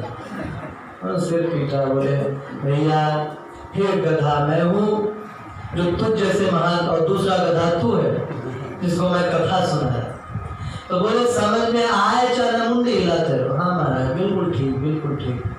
हमने कुछ दिन पहले बता ना, एक जगह किसी संत ने कहा संतों सत्संग सुना दो, हम आधे घंटे तक सुनाते रहे, फिर पूछा समझे क्या? बोले और ठाकुर आमा के बुझबो ना, बंगाली बोला हमें कुछ समझ नहीं आता हिंदी। उन्होंने कहा आधे घंटे से हम ब्ला ब्ला ब्ला बक बक कर रहे हैं, अरे पहले बोल देते, नहीं समझ में आया। तो बोले कथा ऐसी हो जो सब बातें समझ में आए, और जो समझ में ना आवे उसको पूछा जाए, तब कथा का आनंद आता है। सूत जी ने कहा महाराज, श्री उद्धव जी ने श्री कृष्ण महिषियों को कहाँ कथा सुनाई, कैसे कथा सुनाई, इन सब का प्रसंग हम बताते हैं। ये कथा बहुत पहले की, उसमें परीक्षित जी को शाप मिला ही नहीं था। दो ऐसे महापुरुष थे, जो महापुरुष जिनको शाप से जिनकी रक्षा हुई थी। नहीं तो ब्राह्मणों के शाप से रक्षा नहीं होती। ब्राह्मण अगर त्रिकाल संध्या करने वाला होगा ना, आशीर्वाद दे चर्चा, उसकी वाणी फलित हो जाएगी। एक तो बज्रनाभ जी महाराज, यदुवंशियों को शाप मिला, दुर्वासा मुनि का शाप मिला, पूरे यदुवंश का नाश हो जाएगा। लेकिन बज्रनाभ जी उसमें से बचे। कैसे? राधा रानी की कृपा से। जिस समय कुरुक्षेत्र में मेला लगा तो वहां सब के सब द्वारकावासी आए, इधर से नंद बाबा आदि भी गए। वहां गए तो राधा रानी के दर्शन करने के लिए अनिरुद्ध की पत्नी आई, अनिरुद्ध जी की आई तो उसने प्रणाम किया, इन्होंने आशीर्वाद दिया। उस देवी ने बड़ी सेवा करी राधा रानी की, तो इसने राधा रानी ने बहुत सुंदर आशीर्वाद दिया, देवी बेटी तुम्हारा जो ये पेट में बालक पल रहा है, ये सब कुछ नष्ट हो जाएगा, लेकिन ब्राह्मणों के बाघ वज्र से इसकी ये नष्ट नहीं होगा, इसकी रक्षा हो जाएगी, इसलिए इसका नाम बज्रनाभ रखना। तो राधा रानी के आशीर्वाद से इनका जन्म हुआ था। दूसरे बच्चे थे उद्धव जी महाराज। उद्धव जी को शाप नहीं लगा। क्यों? क्योंकि उद्धव जी भगवान के एकांतिक भक्त थे, भगवान के अलावा किसी और को कुछ समझते ही नहीं थे, कोई अहंकार ही नहीं था उद्धव जी महाराज। तो शौनक जी ने पूछा, सूत जी हम ये जानना चाहते हैं, आपने कहा कि ब्रज में कथा सुनाई उद्धव जी ने सभी महारानियों को, हम यही पूछना चाहते हैं, भगवान के परम धाम पधारने के बाद उद्धव जी तो बद्री वन चले गए, ऐसी जगत प्रसिद्ध बात है, ठाकुर जी के आदेश से बद्री वन चले गए। महाभारत और दूसरे पुराण में भी वर्णन है।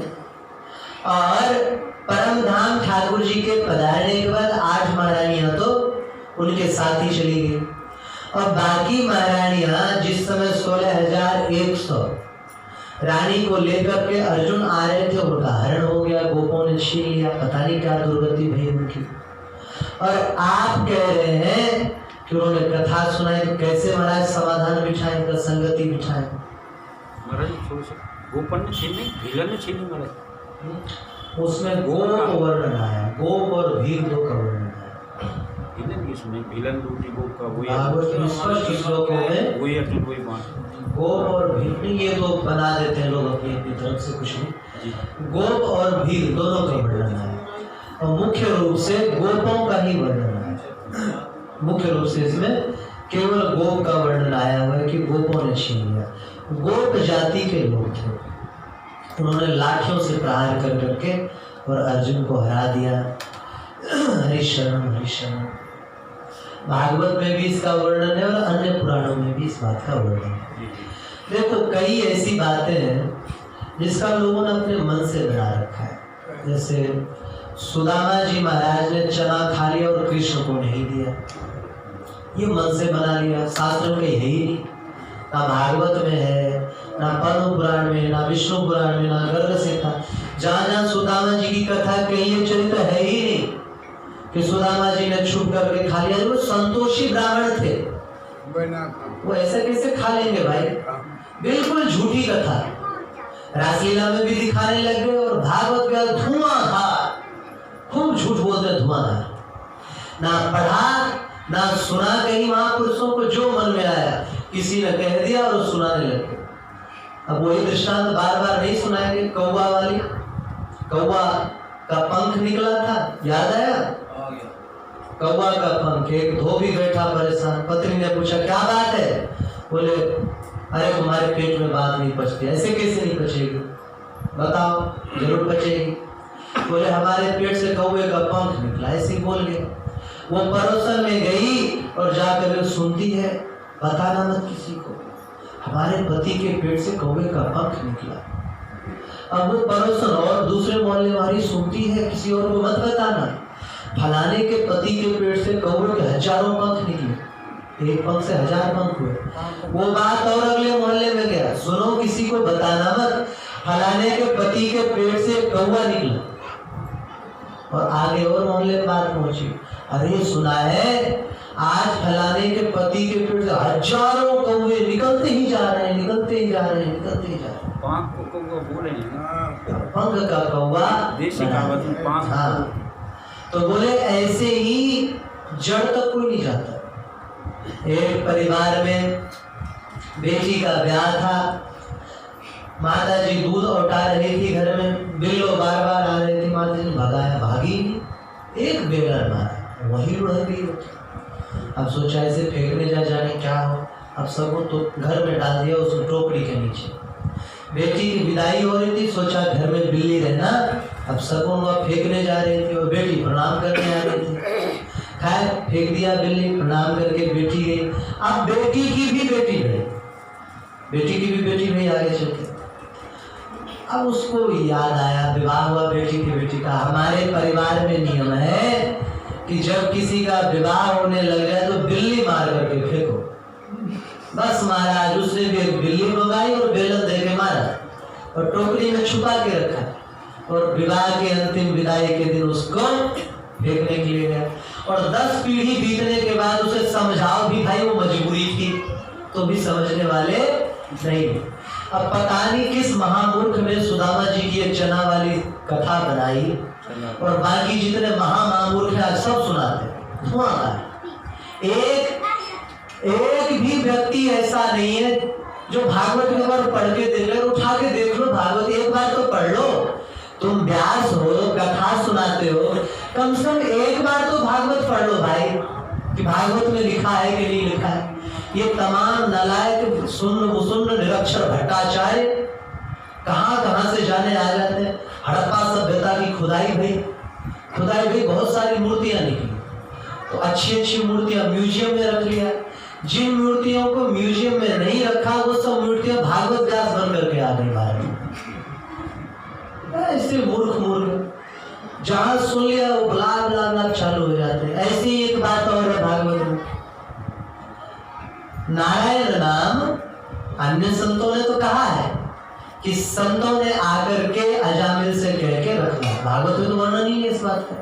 तो फिर जो भागवत में नहीं है तो इस तरह वर्णन कर दो कि भागवत में नहीं लेकिन अन्य संतों ने कहा है, तो भी चल जाता है।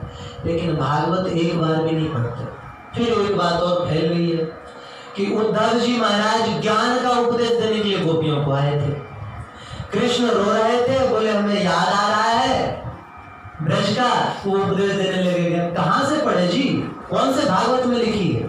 हम भी छोटे मोटे भागवत व्यास हैं, हमें जवाब दो आकर के। जितने बड़े बड़े भागवत व्यास हैं उन सब से हाथ जोड़ के बस इतना ही प्रार्थना है, ज्यादा कुछ नहीं। एक बार मेरे कहने से केवल एक बार भागवत पढ़ लो भैया, सत्यानाश कर देते हो भागवत का। और जो जनता सुनती है बेचारी वो तो भोली भाली है, जो सुनेगी वही बोलेगी। एक बार, केवल एक बार, बाकी सबसे नहीं, केवल भागवत व्यास से एक बार तो भागवत अवश्य पढ़ो, एक बार पढ़ लो। लेकिन लोग भागवत पढ़नी ही नहीं है। एक पुस्तक निकली है आजकल, किसी व्यास ने लिखवाया, वो पुस्तक ले आते हैं खरीद के और देख देख के पढ़ते रहते हैं और बोलते रहते, उसमें जो लिखा है जस का तस, कि मैं वहां गया था लंदन गया तो वहां पर एक सिटी आई, उस सिटी में पढ़ने के लिए गया, ग्रैंज हिल पढ़ने के लिए गए हुए बच्चों से बात करी, और जबकि ग्रैंज हिल उसके बाप दादाओं ने भी नहीं देखा, नाम भी नहीं सुना ग्रैंज हिल है कहाँ पे। अब जो लिखा है बस पढ़ते चले गए। और वो भागवत जिन्होंने लिखा है वो महापुरुष गए हो अलग बात है, लेकिन जस का तस लिखने की क्या जरूरत थी? उसी को पढ़ पढ़ के महाराज सुनाते रहते। हमारे बाबा पूज्य श्री कृष्णदास और बड़े भोले भाले से हम ग्रंथ लाए, अरे महाराज इतने ग्रंथों की क्या जरूरत है। तो हमने कहा महाराज हम भागवत व्यास थे तो हमें पढ़ना पड़ता था, सब शास्त्र पढ़ना पड़ता है, एक एक ग्रंथ में हो जाता है। तो महाराज मानते एक एक ग्रंथ में हो जाता है, केवल रोटी रोटी खाओ तब भी पेट तो भर ही जाएगा। एक रोटी के साथ साग चाहिए, दूध चाहिए, दही चाहिए, अलग अलग प्रकार की सब्जी चाहिए। किसी दिन रबड़ी खाते हैं, किसी दिन कढ़ी पीते हैं लोग। क्यों पीते हैं? स्वाद आता है। इसी तरह इसमें लिखा भी हुआ है महाराज, विरक्तो वैष्णवो विप्रो वेद शास्त्र विशुद्ध दृष्टांत कुशलो धीरा। सभी वेद शास्त्र का ज्ञाता होना ही चाहिए भागवत व्यास को, और दृष्टांत कुशल भी होना चाहिए। अब महाराज भागवत ही नहीं पढ़ते, भागवत सुनाने वाले, मतलब थर कांप रहा एक व्यक्ति और बंदूक कर दे, भाई क्या नाम है आपका? शेर सिंह। बाप का नाम शमशेर सिंह। कहाँ जा रहे हो? शेर का शिकार करने। अरे तो डर क्यों रहे हो? कुत्ता भौंक रहा है। मैच कैसे खाएगा नाम से? तो भाई भागवत व्यास हो, और नाम क्या है? सुखदेव बनने की औकात नहीं, और व्यास बनते डायरेक्ट बाप ही बनते हैं। हम कथा व्यास है। अरे बाप बाद में बनना, पहले सुखदेव बन जाओ। एक बार तो भागवत खोल के पढ़ो। हमारे वचनों को सुनकर के कई लोग फोन भी कर रहे, अरे महाराज आप बड़े ऐसे वचन बोलते हो, बड़ी संकोच आती, कभी कभी शर्म आती है। हम उनको भी कह देते शर्म आई, हाँ तो एक बार पढ़ लो, एक बार तो पढ़ लो। हरि शरणम हरि शरणम। तो बोले महाराज आप तो कह रहे हैं कि उनको कथा सुनाई, हमने सुनाई कि उनका तो हरण हो गया। सूत जी गंभीर हो गए, सोच करके बोले कि सौनक जी क्या आप विश्वास करते हैं इस बात पे कि भगवान के जो भक्त होते हैं उनका कभी नाश नहीं होता? कौन्तेय प्रतिजाने ही न मे भक्ता प्रणश्यति, मेरे भक्त का हृदय नाश नहीं होता। तो बोले भगवान के जो सजीव साकार चिन्मय विग्रह की बात है उनको छोड़ दो। जो भगवान की मानसिक पूजा भी करते हैं उनका भी नाश, दुर्गति नहीं होता। तो जो उनकी पटरानियां रानियां थी, एक दो नहीं 60 70 80 वर्ष तक उनके साथ रहे, उनको खिलाया पिलाया, चरण धोया, आचमन कराया, वस्त्र पहनाया, उनके साथ रही, झूला झूली, खेली कूदी, उनके साथ सुख आदि का अनुभव किया। आपको क्या लगता है कि उनकी ऐसी दुर्गति हो सकती है कभी, जैसा वर्णन किया गया? तो बात क्या है? बोले भगवान भक्तों की इच्छा का कभी आघात नहीं करते। उनके मन में इच्छा बुरी हो तो बुरी इच्छा को भी भगवान पूरी कर देते, प्राय पूरी कर देते। हमने कुछ दिन पहले बताया ना, एक राक्षस ने भगवान का भजन किया, ठाकुर जी प्रकट हो गए, क्या चाहिए? बोले भगवान क्या बताए, चाहते तो बहुत कुछ थे लेकिन आप इतने अच्छे दिख रहे हो, इतने टेस्टी दिख रहे हो, खाने का मन कर रहा है आपको। बोले अजीब भक्त है भाई, चल ठीक है, जा गंडकी नदी में कीड़ा बन जा, वहां के पत्थर में बन जाता हूँ, और कीड़ा बन के खाने लगे। वो शालिग्राम जितने भी दिखते हैं वो उसी की कृपा है। तो भगवान इच्छा आपकी अच्छी हो चाहे बुरी हो, वो उसको पूरी अवश्य करते हैं। तो बोले महाराज अब आप ही सोचिए कि जगत जननी जनक नंदिनी से जानकी जी, रावण में हिम्मत है कि उसको छू भी सके, छूते ही 1000 टुकड़े हो जाएंगे सिर के। लेकिन हरण किसका हुआ? छाया जी का। असली सीता तो अपनी देव जी के पास सुरक्षित रहे, छाया का हरण हुआ। बोले ऐसे ही सुखदेव जी मुनि, इनके बच्चों का वर्णन है। तो सुखदेव जी मुनि, इनको स्त्री पुरुष का भेद नहीं पता। स्त्रियां नंगी नहाते रहे कि पुरुष नंगे डोलते रहे, उनको पता ही नहीं चलेगा कौन स्त्री है और कौन पुरुष है, कुछ पता नहीं चलेगा। तो ऐसे व्यक्ति का विवाह कर दोगे तब भी संतान होना तो असंभव है। तो बोले कैसे हुआ? क्योंकि पिताजी की इच्छा थी कि हमारी कोई संतान हो, तो सुखदेव जी के अंदर से एक छाया सुख प्रकट हो, उनका विवाह हो गया। ऐसे ही सूर्यदेव की पत्नी मूर्ति छाया छोड़ गई, उनसे 3 संतान हुआ सूर्यदेव का। बोले पूर्व जन्म में कोई वासना रह जाती है तो महाराज भगवान कोई ना कोई लीला करके उसको पूरी अवश्य करते हैं। सत्यनारायण कथा में एक कथा आती है कि नारायण नर नारायण भगवान रूप में ठाकुर जी तपस्या कर रहे थे। तपस्या कर रहे थे, इंद्र ने सोचा अरे कहीं ऐसा ना हो कि हमारा ये राजपाट छीन ले। और महाराज तुरंत उसने कामदेव, बसंत ऋतु और अप्सराओं को, तमाम अप्सराओं को भेजा। अब वो आई और महाराज खूब टिनमिन करके नाचे और क्या कहते हैं गावे। बहुत चीजें तुम्हें पता भी नहीं है, क्या करते हैं वो, कमर लचकावे, बहुत किया। लेकिन ठाकुर जी मुस्कुराते रहे, आंख खुली, अब सबके सब डर गए। अब क्या होगा? अब ठाकुर जी में काम नहीं है, क्रोध भी नहीं है। ठाकुर जी को हंसते हुए आ जाओ बैठो, डरो मत, मैं तुम्हें साथ नहीं दूंगा।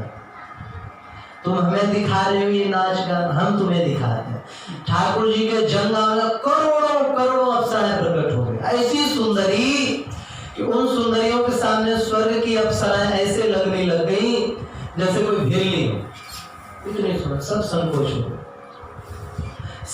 हो गए। उसके बाद बोले कोई बात नहीं, इसमें से एक अप्सरा तुम स्वर्ग ले जाओ। तो उर्वशी को लेके गए।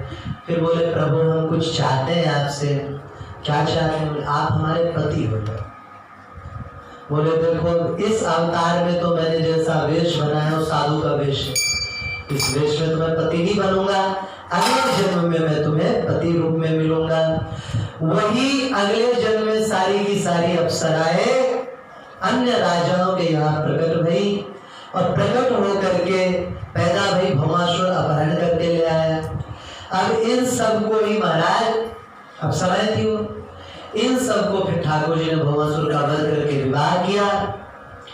तो जो नित्य देवियां थी उनमें ही अप्सराओं ने समावेश किया था। तो वो भील और गोप कोई और नहीं थे, वो देवी देवता थे, वो देवता थे, अपने देवताओं की पत्नियां थी वो सारी अप्सराएं। तो अपनी अपनी पत्नियों को लेने के लिए वो आए और भील के रूप में आकर के और लेकर के चले गए। परंतु वहां पर 2 चीज हुआ, छायाओं का हरण हो गया और जो ये पटरानियां थी, रानियां थी जिनके अंदर ये समावेश हो गई थी, वो रानियां उनको लेकर के ये उद्धव जी, ये क्या नाम है, बजनाथ जी ब्रज में आ गए। बोले यही बात उद्धव जी की भी है महाराज। उद्धव जी को जब संदेश लेकर के ब्रज में भेजा ठाकुर जी ने, मैं इस बात पे बहुत ज्यादा चिढ़ जाता हूँ।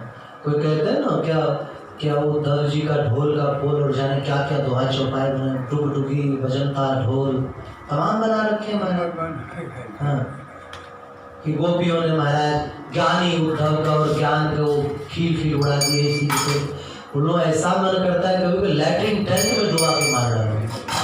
इतने दुष्ट उद्धव जी जैसे प्रेमी भक्त के लिए ऐसी बात, और वो भी शास्त्र में कहीं लिखी हो तो अलग बात। भागवत में एक श्लोक ऐसा नहीं आया। उद्धव जी ने जो गोपियों को संदेश दिया, एक श्लोक कोई ढूंढ के बता दे, एक भी श्लोक की कहा हो कि भैया ठाकुर जी ब्रह्म है, उनका भजन करो, वो कोई शरीर नहीं है, ये है वो, एक भी श्लोक बता दो, एक श्लोक नहीं। अरे महाराज तमाम मूर्खों के मूर्ख, बुद्धि का अजीर्ण हो गया है। ऐसे उद्धव जी प्रेमी भक्त को और कहते हैं कि महाराज तो ज्ञानी थे, आए गोपियों ने उनके ज्ञान की हंसी उड़ा दी और तब जाकर वो प्रेमी बने। बिल्कुल गलत है। उद्धव जी जब ब्रज में आए, प्रेम से उन्होंने राधा रानी के चरणों की उपासना करी। ऐसा प्रेम उनके मन में भया कि कहते हैं आए तो कुछ दिन के लिए थे, लेकिन कश्चिन मास, टीकाकारों ने अर्थ किया 6 महीना तक ब्रज में है और ब्रज में रह करके राधा रानी को ही उन्होंने गुरु मान लिया। और ठाकुर जी ने जब जा रहे थे तो क्या चाहिए, बोले महाराज मैं चाहता हूं आपके चरणों में यही भीख है कि ब्रज में मुझे लता गुल्म औषधि कुछ भी बना करके रख दो, ताकि इन गोपियों के चरण की धूली हम पे पड़ती है। तो उद्धव जी एक रूप में तो ब्रज में कुसुम सरोवर है आज गोवर्धन, वहीं पर उद्धव क्या है वहां वास करने लग गए और छाया रूप से बद्रीनाथ चले गए। बोले महाराज वहां पर वही उत्सव होती हैं। और ठाकुर जी ने कहा भी है कि उद्धव जी में और हम में तनिक सा भी भेद नहीं। उद्धव जी ठाकुर जी जैसे ही दिखते हैं। जब ब्रज में आए, अब जितनी गोपियां थी दौड़ के आई, सबको लगा कि अरे ठाकुर जी आ गए, ठाकुर जी आ गए। पहचाने नहीं है ठाकुर जी नहीं। कैसे पहचाने? बोले जो भक्त होते हैं भक्त की आंखें शांत होती है और ठाकुर जी कभी शांति से देख ही नहीं सकते। उनकी आंखें कभी इधर कभी उधर कभी उधर, और चंचल आंखें रहती महाराज। तो इनको एक ही पहचान हुआ कि आंखें शांत थी। बोले ये और कोई नहीं, ये भगवान के कोई भक्त है, भगवान जैसे ही दिखते हैं। शाहरुखता को प्राप्त किया इन्होंने उद्धव जी महाराज ने। सूत जी कहते हैं महाराज बड़ा अच्छा आपने समाधान किया। अब ये भी बताइए कि मासिक पारायण कैसे सुनाया, किस प्रकार सुनाया? बोले सुनो। और क्या होता है कि भगवान जो होते हैं वो तो कई रूप धारण कर ही सकते हैं, भक्तों के भी कई कई रूप धारण हो जाते हैं। कई ऐसी घटनाएं आई, भक्तों ने कई रूप धारण कर लिया। तो इसी तरह गोपियों का गोपी रूप और छाया रूप हुआ। एक पीपा भगत थे, पीपा भगत जी बहुत अच्छे संत थे। एक बार क्या हुआ, 5 गांव के लोग आए उनको भंडारे का निमंत्रण, बाबा हमारे यहाँ चलो सत्संग कीर्तन अवश्य करवाओ। पहले हुआ करती थी, तो बंदी हो गया। प्राय घर घर में सत्यनारायण व्रत की कथा होती थी, हर घर में। और महाराज अब भी करहला में ये देखने को मिला है। और प्राय होता है कि दिन में कई कई घरों में कथा चलती ही रहती है। तो सत्यनारायण व्रत कथा कराते रहना चाहिए। तो कथा में बुलाए 5 गांव के ब्राह्मणों ने, वो 5 गांव में गए। तब तक अब जाना तो था, लेकिन क्या हुआ कि तब तक बहुत सारे संत आ गए। अब वो भंडारा करवाने लग गए। 5 गांव में जाना था तो 5 रूप धारण किया और 5 गांव में चले। वहां खूब कीर्तन सत्संग किया। रात्रि भर प्रातः काल उनका शरीर छूट गया 5 गांव।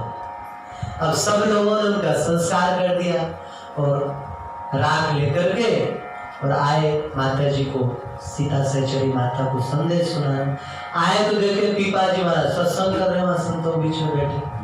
अरे महाराज ये कैसे हो गया?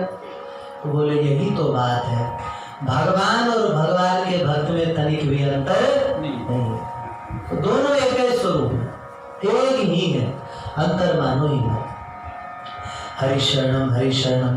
बोले जब ठाकुर जी स्वधाम पधार गए, जब स्वधाम पधार गए तो अर्जुन के साथ बाकी जितने लोग थे हस्तिनापुर आए। मार्ग में जो घटना घटित हुई वो आगे चर्चा होगी। तो महाराज युधिष्ठिर ने हस्तिनापुर का राजा तो बना दिया परीक्षित महाराज, ब्रजमंडल का राजा बना दिया बद्रीनाथ जी को, और स्वयं जो है स्वर्गारोहण पधारे। एक दिन धर्मराज परीक्षित के मन में आया, चलो ब्रजमंडल चल करके देखें कि हमारा बेटा कैसा राज, भतीजा हुआ रिश्ते में, कैसा राज कर रहा है बद्रीनाथ, और लीला स्थलियों का भी दर्शन कर लेंगे और हमारी दादियों का भी दर्शन कर लेंगे। आया। बद्रीनाथ जी ठाकुर जी के प्रपौत्र थे, हैं? पूर्वी भाषा में परपोता कहते हैं, यहाँ क्या कहते हैं? पंक्ति, पंक्ति कहते हैं, पंक्ति कहते हैं। संस्कृत हिंदी में प्रपौत्र कहते हैं। तो वो पंक्ति लगते थे रिश्ता से। और परीक्षित महाराज पांडवों के पौत्र थे, मतलब पोता थे, नाती कहते हैं, पोता कहते हैं, नाती। तो इस हिसाब से ये चाचा जी है। जब इन्होंने सुना, बद्रीनाथ जी ने चाचा जी आए, दौड़ के गए, चरणों में प्रणाम किया। इन्होंने तुरंत उठा करके हृदय से लगा लिया। बद्रीनाथ जी भी ठाकुर जी जैसे ही दिखते हैं, इसलिए उनको ठाकुर जी की स्मृति हो आई। आंखों में आंसू बह आए, छाती से बड़ी देर तक चिपटाए रखे। फिर बोले बेटा बद्रीनाथ चलो दादियों के समीप ले चलो, उनको चल के प्रणाम करें। अंतपुर में लेके गए। जाके उन्होंने देखा तो जितनी भी रानियां थी सब उदास थी, आंखों से अश्रु बह रहे थे। उनको प्रणाम किया, पूछा माताओं आप सब प्रसन्न तो है? सबकी ओर से रोहिणी माता ने कहा कि बेटा हमारी प्रसन्नता तो श्री ठाकुर जी के साथ ही चली, अब हमारी प्रसन्नता कहाँ। अब तो जिस प्रकार किसी तरह हम समय पूरा कर रहे हैं, समय की पूर्ति कर रहे हैं। बजरंग ने कहा चाचा जी ये हमारी दादियां हमेशा उदास रहती, हमेशा दुखी रहती हैं, समझ में नहीं आता क्या करें। हरिशरण कुछ सेवा करूं सोचता हूं लेकिन क्या करूं। परीक्षित जी ने कहा भैया देखो मैं तो तुमसे बहुत दूर हूं, नहीं तो इनकी खूब सेवा पूजा करता। अब ठाकुर जी हमारे और तुम्हारे दोनों के रिश्तेदार और बचाने वाले थे। बोले एक बात बताओ तुम तो प्रसन्न हो ना, राजा के ऊपर 3 दायित्व होता है। एक तो प्रजा को सुखपूर्वक पालन करो प्रजा की, दूसरा प्रजा की रक्षा करो, और तीसरा स्वयं स्वस्थ रहो और भगवान का भजन करो। बोले ये तीनों बातें ठीक है तुमने? बोले जहां तक बात है प्रजा के रक्षा की, धन की, तो चिंता ही मत करो, हस्तिनापुर से जितना चाहिए ले आना। और शत्रुओं की बात वैसे तो कोई है नहीं, होगा तो हम देख लेंगे, प्रसन्न हो, भगवान के भजन करो। बोले चाचा जी अब क्या बतावे। धनुर्वेद की शिक्षा हमने भी प्राप्त करी, कोई शत्रु आएगा तो हम खूब लड़ लेंगे। तो ये प्रजा की रक्षा यहाँ है ही नहीं कोई भी, पूरे ब्रज में एक चींटी चीटा तक नहीं था। सब राधा रानी और ठाकुर जी के साथ परम धाम को पधारे हुए थे, सब के सब, कोई बच्चे, यहाँ पेड़ पौधा तक नहीं था, कुछ भी नहीं, बस जमुना जी, गिरिराज जी और ब्रज के बानर और मथुरा के चतुर्वेदी ब्राह्मण। ये चतुर्वेदी ब्राह्मण वही उसी समय सोनी के वंशज है, ये छोड़ के नहीं। ठाकुर जी द्वारका चले गए तब भी उन्होंने कहा प्रभु आप पधारो, हम अपने विश्राम घाट को छोड़ के कहीं नहीं जाए। तो चौबे कहते हैं ना, चौबे ब्राह्मण बड़े खाने पीने वाले होते हैं, खूब तगड़े तगड़े चौबे ब्राह्मण। एक जगह हमारे चौबे ब्राह्मण बुलाए गए थे कथा में, तो हमारे यजमान जी प्रसाद पवा रहे थे। हमने कहा चलो आपको एक चमत्कार दिखाता हूँ ब्राह्मणों के। चलो महाराज। चौबे ब्राह्मण जी थे, हमने बड़े बड़े रसगुल्ले बनवाए थे, अब तो इतने दिन से रह गए, हमने बड़े रसगुल्ले होते थे बनवाए थे। तो एक ब्राह्मण देवता चौबे जी बैठे थे, महाराज खा पी लिया? हाँ बहुत पेट भर गया। और ना महाराज पूरी तरह से भर गया। हमने कहा एक रसगुल्ला पे 10 रुपया। महाराज 40 रसगुल्ला खा लिया, पैसा दिया उनको, अब पेट में बिल्कुल जगह नहीं भरे जी। बोले महाराज इसमें क्या चमत्कार हुआ? हमने कहा अभी देखो तो। हमने कहा अब एक रसगुल्ला पे 100 रुपया। अच्छा 20 और खा गए। मैंने कहा ये है चमत्कार यहाँ का। बोले अभी 1000 रुपए बोलो तो 10 और खा सकते हैं। तो बड़े शुद्ध ब्राह्मणों थे महाराज, इनके विषय में कई कथाएं प्रसिद्ध हैं। एक ब्राह्मण ने इतना खा गए, उसने फिर चलने फिरने के लायक नहीं रहे। लोग खाट पे उठा के लेके गए, तो बोले वैद्य को बुलाया। वैद्य ने कहा ठीक है ये चूरन ले लो, गोली एक छोटी सी, ये खा लो तो ठीक हो जाओगे, हजम हो जाएगा। बोले अरे मूर्ख वैद्य, एक गोली जितनी पेट में जगह होती थी एक रसगुल्ला और नहीं खा जाता। और कोई इनको बुला ले तो कभी कभी मुसीबत में भी फंस जाते। एक घर में पहुंच गए, खाने लग गए, खाते जाए यजमान को बुला के मुसीबत में पड़ गए। कितना भी खिलाने का पेट ही ना बढ़े। चून मरने के लिए भी समय चाहिए, चून खत्म हो गया था। तो जा करके बोले पंडित जी हाँ बीच में पानी वाणी भी पी लिया करो। बोले बिल्कुल ठीक, बीच आने तो दो, पानी अवश्य पीना। तो 24 ब्राह्मण ब्रज छोड़ करके नहीं गए थे। बोले पूरे ब्रज में कोई भी नहीं है, तो जब प्रजा ही नहीं है तो फिर रक्षा किसकी करें? हमने एक थॉट बनाया था कभी कि आपके पास सब कुछ हो, पैसा हो, सोना चांदी सब कुछ हो, लेकिन कोई अपना नहीं होगा ना, तो आप आत्महत्या कर लोगे। बिल्कुल कर लोगे, जब अपना कोई नहीं होगा। हरिशरणम हरिशरणम। बोले महाराज यहाँ कोई भी नहीं है, अब समझ नहीं आ रहा है यहाँ के लोग गए तो गए कहाँ। अब आगे की कथा कल सुनना।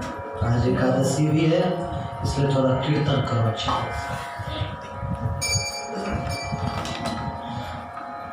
हरिशरणम हरिशरणम।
श्री श्याराम लखन जानकी जी की जय। श्री गौरी शंकर भगवान की जय। श्री हनुमान जी महाराज की जय।